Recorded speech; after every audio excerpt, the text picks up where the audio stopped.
This is Pitch Pitch. I'm Phoebe Tran, your host. Are you afraid that you don't have a good enough business idea?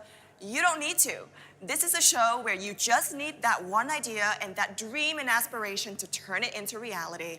You're gonna get trained, you're gonna get mentored, and you're gonna deliver a pitch that's going to be a lot better than you really think. So even if you don't have a business already, but you have that aspiration, this is a show for you.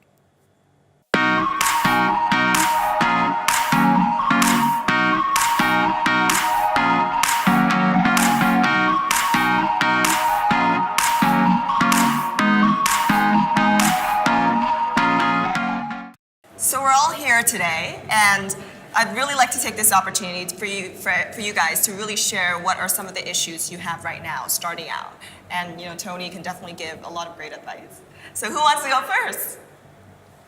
Okay, you're smiling really widely, so why don't you go first, Ting? Oh, I know it because you guys are looking at me. So, my first question is, as I say in the interview section, I want you to share more about how to take advantage of user data to both benefit your business and users at the same time. So let's answer that in a little bit, but what I would really want to bring it back to is your projects and your businesses and your ideas. So that's a great question for Tony to answer as this bigger picture, but what about your personal project? What are some of the difficulties that you're currently facing? And you should ask Tony as to what is some of his advice to resolve. Okay, so I think, as you know, I am quite young here, so I do not have a lot of hand-on experience in business. I told you that I was more like Michael Jackson and I would do something crazy to attract investor, but I know that Michael Jackson doesn't sell. I should be someone like Elon Musk or others. To be dumb, I have to understand more about the market, about how to research, about how to do the math, about how to calculate the potential of my business. And do you have any advice for me? It's interesting the way you phrase the question. It's actually a very complex question you're asking. It's a very clever one. But the starting premise is about the fact that you are young. And the question is, does that work for you or does it work against you? And what type of persona do you want to create to actually attract investment? It's an interesting one. You did mention Michael Jackson a little bit earlier about going crazy, and I was a little concerned.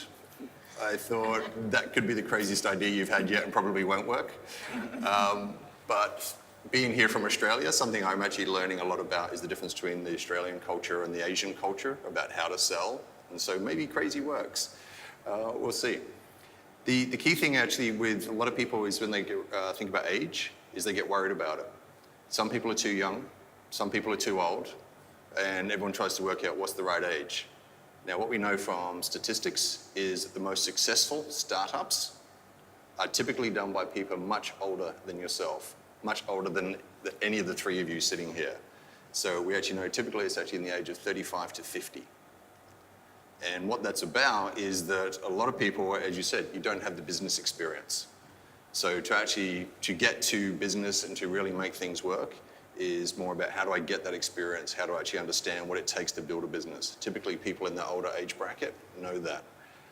When at your age, I was asked earlier about what was one of the most inspirational moments when I instantly said, that was awesome. It was by a young man that was the same age as you. He was 16. But he actually had his business plan together. He had his passion. He was very passionate about what it was he was doing. He had a real story and a real reason of why it was actually important. And what we knew straight away was that he was so committed to that he was going to do whatever it took to make it work. And it wasn't just some fantasy about this is a made-up problem. It was a real social issue in the world, and it was something he actually wanted to address. But he'd actually found some really good mentors early on that actually helped him put together a business case and a business plan and actually sort of work out how am I going to monetize it and make it sustainable. So being young is a challenge, but it's something you can overcome. Let's define some of the things here. So there's a business case and there's a business plan. Now, are you guys confident that you have your case and you have your plan? Anybody here who's confident about that? I'm confident that I have my case, but for the plan, I'm drafting it and then improving it. My method is to draft it out and try to see the plot hole and then keep improving it along the way when I start doing the plan. So what is your case and what is your plan? So my case is that I work with, I actually go to work already. So I spend 4 years to work with companies that doing export import. And I see, for example, in Vietnam, that they want to export overseas, but most of them, they would actually just export under somebody else's name. So basically raw material, they export out, but they're unable to sell their own brand. So now a lot of companies, they want to establish that brand. They want to promote their own brand overseas. So how do they do it? So I've encountered a lot of those companies that had that problems. So and through my experience and through a lot of conversations with the business owners, I know that I know some successful case of using e-commerce as one of the ways to penetrate a new market, and I see that as one of the business case that I could work on. Tony, do you think that's a convincing business case? It's certainly a very common one. And part of the challenge is, as you say, the world of e-commerce, the world of online marketing, media attention, everything else. That's basically, everything's exploded into that, particularly in the last 5 years. Yes. So in terms of a strategy, so actually having e-commerce platforms and using data and analytics to actually try and match and figure out how to penetrate that market is certainly a very legitimate business case. How do we know? It's because some of the biggest companies in the world are pushing that space right now. Yes. So when you look at the likes of Google and Alphabet, basically this is what they're doing their whole thing about right now, is actually saying we've just spent 10 years collecting every bit of data about you. Now we're actually going to work out how to manipulate you and manipulate that data and do it. So is it a sound business case in terms of, is it a piece? Yeah. The other part of what you talked about is also for individual brands and about, so there's a whole strategy question here, which is now about, do I actually use a brand or do I use a house of brands? Do I white label?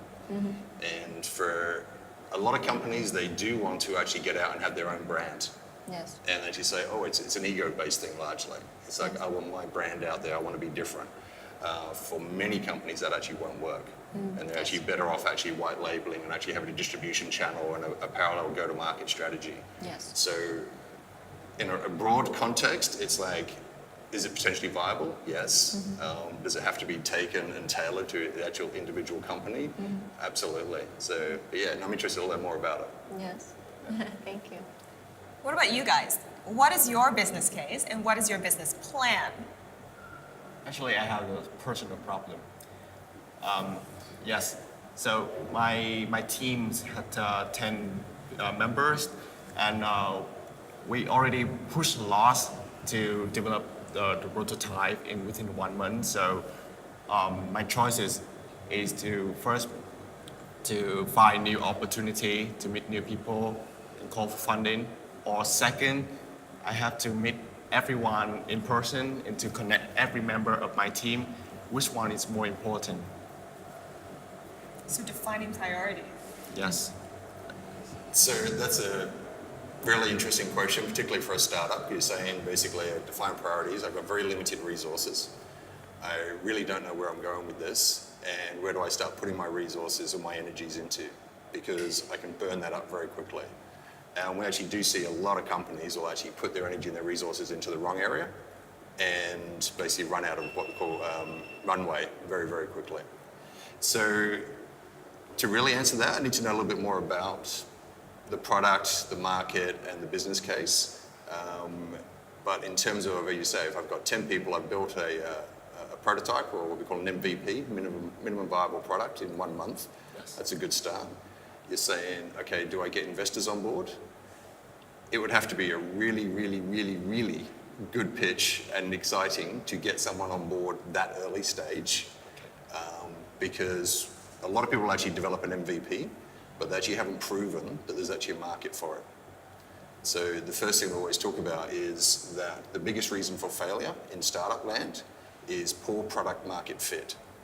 People come up with the most amazing idea. I've just invented a new glass of water, but does anybody want to buy it? But some people get so passionate about that glass of water that basically it's like, no, but this is the great idea. All I've got to do is convince 1 billion people that this is a great idea. Yes. So if you're trying to create a new market, that requires a strategy and it's much longer term. If you know that there's an actual pain point in the market, there's a real need and you're just going to satisfy that, that's a lot easier. So as we go through, we'll explore a bit more about what your product is and what your story is, and we can give you more guidance on where to allocate your resources. Thanks. Now, we have 2 guys with ideas and 1 guy with a product. Mm-hmm. What is your advice to these 2 guys with ideas now that, like if they're going to pitch to investors and they don't have a product yet, when are the situations that, people can actually convince investors when they only have that idea? Yeah, this is a really tough question. And to be honest, it actually varies from country to country. So in Australia, for example, pitching just an idea will pretty much never get investment. So the Australian investor is very conservative, and the sort of things they will always ask for is, have you actually validated your market? Do you have traction? Have you gone beyond prototype and proof of concept? So this is why for people typically with just an idea and maybe a PowerPoint presentation that outlines it, this is where we say typically where they'll get their early stage money from is what we call the Fs, the friends, families, fools or fans. And it's normally as like, Mom, Dad, I got this awesome idea.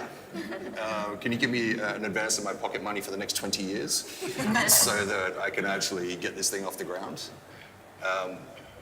In America, for example, there are many more stories about companies actually getting successful raises, actually managing investment just with an idea. But typically what it has to be is, again, an incredibly good idea that is something unique, which there are very, very, very few of in the world, or you're already a proven team. So the biggest thing we actually often talk about also is that there's a million good ideas out there, but the real test is, can you execute? Can you deliver? So if you've already got a track record, like if you have a history of actually having been in business or even in family business, and I heard some of you talk about this earlier, that says, I've already been doing this, I have a proven history of being able to execute and deliver on my business plan, and here is my next idea, then you're more likely to actually get investment because they say, oh, okay, I know you're going to deliver or you have the capacity to deliver, and I really like your next idea. If you're coming up as someone who's completely green or fresh, as we say, the base says, I'm just out of primary school, I've just got this amazing idea, but I have no history, then very unlikely. Well, that said, I saw a YouTube channel yesterday. There's a 6-year-old kid that's now got his own channel and he's actually making $60 million a year by testing toys. So I assume the parents have put him up to it and just said, here, play with this, we're going to film you, and he's now got his own channel making a lot of money. But they are rarities, so I wouldn't count on them as your investment model. Do you afraid that when you pitch your idea in front of big people, do you afraid that those big companies will steal your idea? Yes. And again, this is a real challenge. It's intellectual property, and defense of that intellectual property is a real challenge. And if anything you're doing is in the software space, everyone is terrified of the likes of the Googles and the Yahoos and the Amazons and everyone else just going, that's awesome. Let's actually, it's going to take you 6 months to do that. We'll put 5 teams on it, $500,000, and we can have it done in a week. So there's a lot of people really scared about that. Yes. So again, you going into strategic partnership with specific big organizations or corporates can be a very useful investment strategy. But again, you need to be very particular about who you do that with, get agreements signed up front, but also be able to demonstrate that you have a particular skill set that they are willing to look for. Now, what a lot of the big companies, and I know this from personal experience with the likes of the Amazons and the IBMs and that, what they are doing is looking for very talented people out in the world to actually come up with really cool ideas. And what they know is if they keep stealing them, they're going to get a bad reputation, and people will stop actually doing that. So what they're now doing is encouraging And there are many stories now of actually people coming up with an idea and them actually being bought early. So they have an early exit by one of these big companies because these companies want to have a reputation of actually building small startups rather than killing them. So yeah, it can be a legitimate strategy in some cases. Yes. Are you confident to share your ideas with Tony after what he said right now? Given that You're you're also business- being filmed and you're going to be on YouTube and you're going to share your ideas with about, I With don't know, the what are we whole up to, world. 5 million viewers or something? It's like, Yeah, sure. Yeah. excellent. Justify it. If I keep the idea to myself, I would never get it as popular. Nobody Absolutely. would do it. Yes. Yeah. Don't you feel like there's a fine line between, you know, that fear of having your idea stolen and also actually getting your idea out in the first place? So let's say if it's a serial entrepreneur with multiple ideas, then, and these guys, you know, some of them haven't really started anything yet. Yeah. Do you think the priority would be just to get it out first before Absolutely. worrying? We said a lot of people will come to investors and actually say, before I tell you anything, and this is a little bit different than going to the big corporates, but if I go into angel investors or seed investors, they'll say, I want you to sign this non-disclosure agreement. Most investors won't, because we see so many that basically if we signed every non-disclosure agreement, we'd never be able to talk to another person again for the rest of our lives. But what, again, it's a bit like I said before, you actually have to build this element of trust. And so when people go on various TV shows and other actually open pitch forums, like if you're going to pitch in front of 1,000 people at a certain festival, we say, if you are worried about someone stealing your idea, then don't pitch it. Because even if you have non-disclosure agreements, even if you have certain levels of IP protection, there are many people in the world that won't care about that, and they'll just take the idea and run anywhere. Yeah. So that's the downside. The other part, the reality is that there are no such thing as a unique idea. Everyone thinks, I've got this idea, it's so amazing, I'm going to keep it to myself, and I'm never going to tell anyone. But as you said, but it never gets out. So the whole thing really is about getting part of an ecosystem, get in with a group of trusted people. The more you share your idea, the quicker you're going to learn out whether your idea works or not. And then you can actually start pivoting, which basically means changing your idea, changing based on feedback. But way too many people hold on to that idea, never release it in the market, and spend 2 to 3 years building something that no one ever wants. So early stage, get it out there, definitely. And I think there's a concept that a lot of us are kind of mixed and not truly understanding. And that's the concept of a business and a startup. Mm-hmm. Which one of you guys think you guys have a startup, and which one of you guys think you guys have a business and not a startup? Me start. Yours is a startup. What about you, Tim? Startup. Yours is a startup. What about you, Tim? But first, you have to differentiate what is the business and the startup first, and then we get to choose, right? So what do you think? How do you define them? Well, startup is something that they can actually break through. Like they have exponential growth, much higher compared to a business. A business is something that more of so startup mostly or most commonly is in tech, because tech is very scalable, so that they can gain a lot of traffic and they can grow really fast. For business, it's more of a breaks and like the traditional one where you have to sell something, you have to convince people about your business and give it. But it's more of a business is more selling of necessity. Compared to startup, is something that's an advancement of those necessities. I think that's the my own definitions. For my project, I think it would be a business, because it would be something as a necessity. I want to carry it as something, a necessity that a business would need to do, or a standard quality for them to enter a market. They would actually use our products as a standard qualified system to start doing their business. Yeah. So it's not too breakthrough, but it's still scalable. It's still sustainable. Yeah. Interesting. What do you think? Yeah, go I ahead. think the main difference between a business and a startup is the scalability. Say like a startup like Grab, just like a several, it's a startup because just in some years they spread to the Asian, and something like a food store is not a startup because it is not that scalable. That you need to sell a lot of pho in several years before you have something to open a new brand of pho.